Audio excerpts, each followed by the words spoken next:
আসসালামু আলাইকুম। ওয়েলকাম করছি শরীফ আজিম ইউটিউব ও ফেসবুক চ্যানেল থেকে।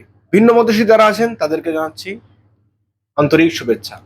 কথা বলবো হচ্ছে পার্টিকুলার একটা টিম নিয়ে, পার্টিকুলার টিম বাংলাদেশ, আর পার্টিকুলার একজন প্লেয়ারের কথা বলবো।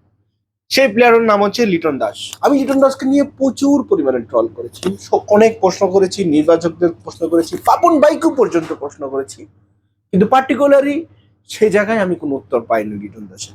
লিটন দাসকে আদৌ কি ফর্মে ফিরবে কিনা সেটা আমিও নিজেও জানি না। আমি কনফিউজ। আসলে বাংলাদেশ টিমে হচ্ছে কি?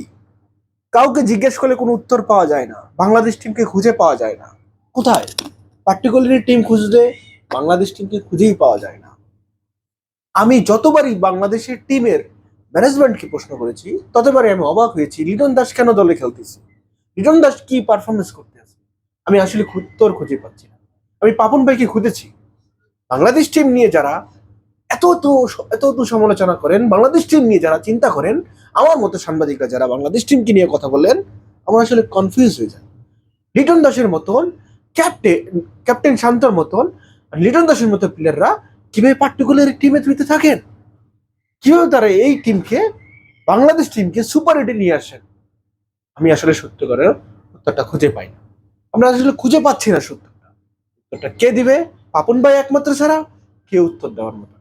আমি সবসময় খুঁজে বেড়াচ্ছি পাপন ভাইকে।